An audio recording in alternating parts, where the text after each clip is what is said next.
Lección 22, Lesson 22, the verb tener, el verbo tener. Okay, so pagkatapos ng lesson na ito, inaasahan po natin na kayo po ay makakagamit na ng tener or verb na tener or to have at bilang bahagi ng idiomatic expressions, makapag-conjugate ng tener sa present tense, makagamit ng tener sa pagsabi ng edad, pagmamayari, physical states at obligations, makabuo ng questions gamit ang tener, do you have, meron ka bang, or ilang taon ka na, how old are you, makapag-translate ng simple pangungusap, English to Spanish to Tagalog. So kaya natin sineparate yung tener kasi hindi siya regular verb. Meron siyang sariling conjugation. Siya ay irregular verb sa Spanish. So, again, ang meaning ng tener ay to have o magkaroon o mayroon o meron. So, for example, gusto kong sabihin, mayroon akong libro o meron akong libro. I have a book. I would use the verb tener. Tengo un libro. Or meron tayong klase ngayon or may klase tayo ngayon. We have class today. Tenemos clase hoy. So, ano po ba ang conjugation ng tener? Ayan. So, basahin ko muna. Yo tengo. Tú tienes. Él, ella, usted tiene. Nosotros, nosotras tenemos. Vosotros, vosotras tenéis. Ustedes, ellos, ellas tienen. So, based dun sa huling na pag-aralan na natin, no, na regular verbs, ano pinagkaiba ng tener? Brad, Brad Jandrel, ano napapansin mo? Bakit siya irregular verb? Di ba pinag-aralan na natin yung hablar, comer, vivir. Ano pinagkaiba niya Opo. ngayon? Especially po pagka ginagamit po yung patungkol po sa halimbawa sa akin, yung Mm, tengo, imbis mm, na teno, tengo po yung naging form po niya. Tapos yung patungkol sa sayo, yun din po, nagbago din po siya. Imbis na tenes, mm. naging tienes. Ganun po. Okay, excelente obserbasyon, no? So, ito kasing tener, actually meron yung group, ang tawag dyan, yo-go verbs. Yung mga nagiging go kapag sa yo form. Yan, yung mga digo, pongo, tengo, yan, pag-aaralan natin yan, no?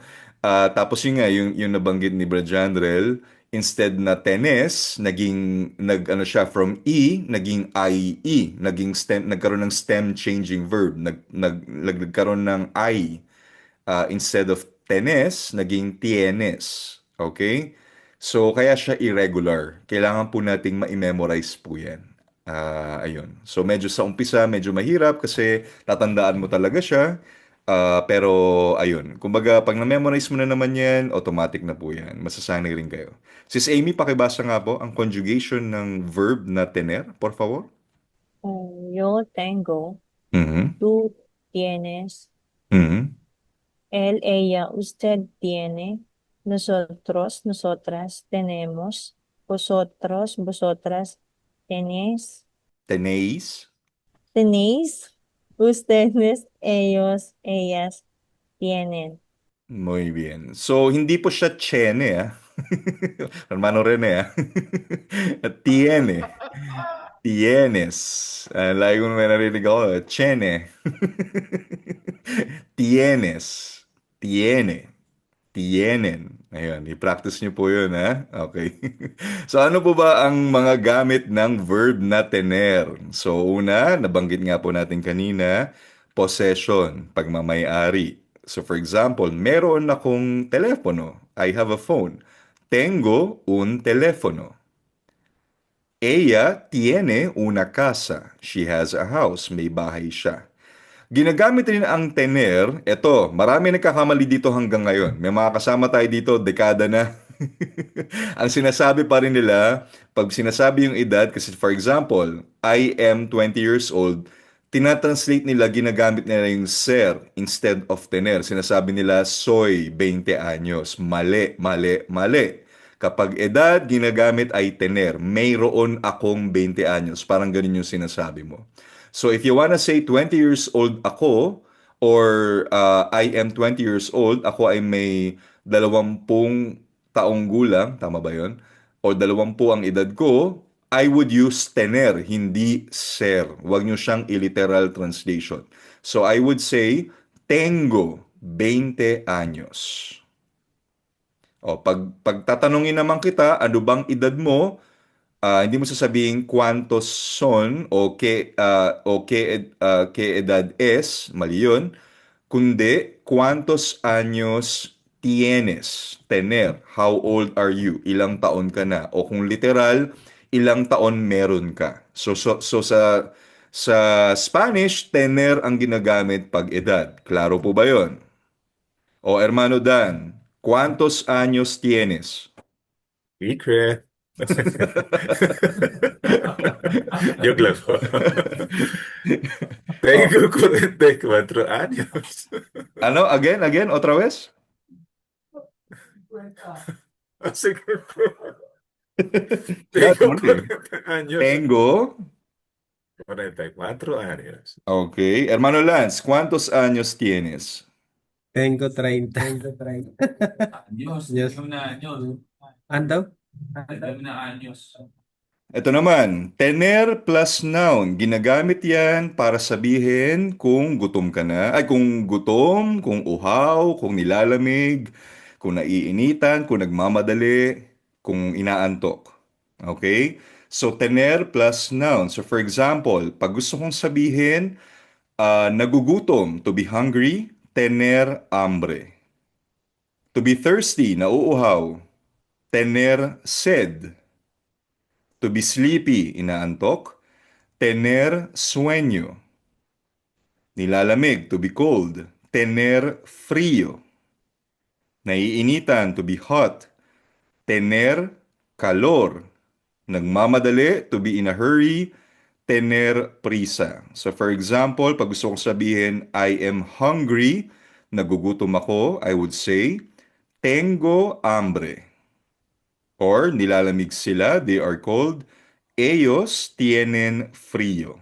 Brad Fando, pakibasa nga po. Tener hambre, Mhm, tener sed, tener sueño, mhm, tener frío, mhm, tener calor, tener prisa. mhm, Examples. Tengo hambre. Ellos tienen frío. mhm. Hermano Fando, una pregunta, question. Paano mo sasabihin, we are hungry, nagugutom tayo? Tenemos hambres. Tenemos hambre. Hindi mo lalagyan ng S, hindi mo i-convert Hambre. yung noun sa plural. Tenemos hambre. Hambre. Tenemos Okay. hambre. Brad Percy. Brad Percy, paano mo sasabihin, nagmamadali ang aso? The dog is in a hurry. Paano mo sasabihin yun? Ano ba yung Di- dog? Pero po. Okay, Pero. el perro. So how would you say, nagmamadali ang aso? The dog is in a hurry. El perro tiene hari. Ay, prisa pala. Ano sabi mo? Huwag kasi makinig sa coach. Okay, el perro tiene prisa. Hermano Moises, paano mo sasabihin, inaantok siya? He is sleepy. Él tiene sueño. Muy bien. Okay, so ayan alam nyo na yan. Marami na kayong expressions na alam. Ngayon, ginagamit nila ng tener plus yung word na que plus yung verb, another verb. Pag gusto mong sabihin ang isang obligasyon, pag may gusto kong sabihin na dapat gawin, okay? So for example, tengo que estudiar. kailangan kong mag-aral. I have to study. So sa English yun yung have to. Kailangan. Kumbaga, nagbibigay ka ng obligasyon na dapat gawin ang isang bagay. So, tengo que estudiar. So, very useful itong formula na ito. Tener plus que plus another verb. Or another example, we have to work tomorrow. Kailangan natin magtrabaho bukas. Tenemos que trabajar mañana. Ayun. So, Brad PJ, paano natin sasabihin, kailangan nating matuto. We have to learn. Ano ba yung to learn? Brad PJ. Nagsisimula sa A. Tawag dito. Kalimutan ko. Tenemos Aprender. aprender. Tama po. Okay, so para mo sasabihin, we have to learn. Kailangan nating matuto. Nosotros tenemos aprender. Anong kulang? Ano yung formula? Tener plus? Tenemos que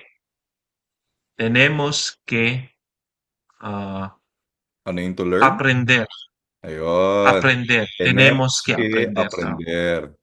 Muy bien. Kung gusto kong sabihin, Tenemos que aprender. the students have to listen.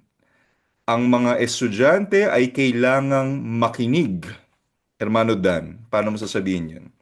The students have to listen. Kailangang makinig ng mga estudyante. Ano yung students sa Spanish, Hermano Dan? Estudiante. Los estudiantes, Ah, pag plural. los Ano estudiantes. yung to listen?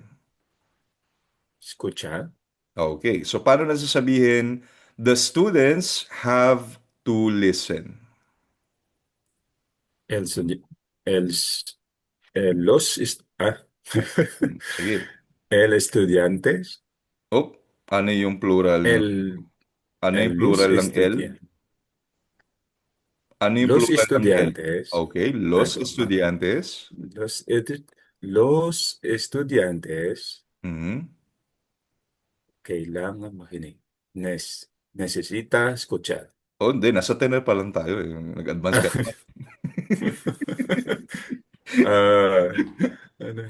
Tiene escuchar. Ha? Tenemos escuchar. Ha? Focus. Sino ba? Tienen. Los estudiantes kailangan. Nasa tener ke tayo. Nasa tener ke. Huwag kang lumipat sa ibang ano. Los estudiantes que Call a friend. tienen escuchar. Si Breadlands Tama po? daw po.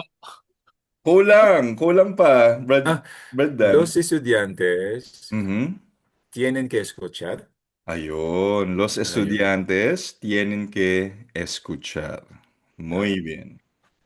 Okay? Ano nga pala? Plural nga pala. Okay, so questions with tener. Paano ba natin gagawing tanong gamit ang verb na tener?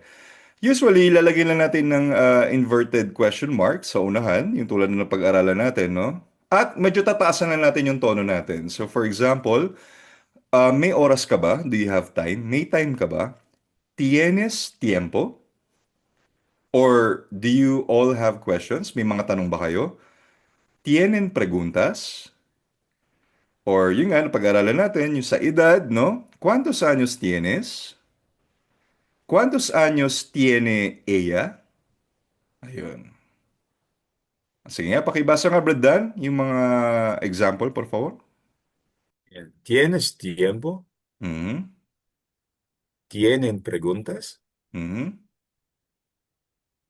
De segundo, ¿cuántos años tienes? Mhm. ¿Cuántos años tiene ella? Okay. Muy bien. And other examples.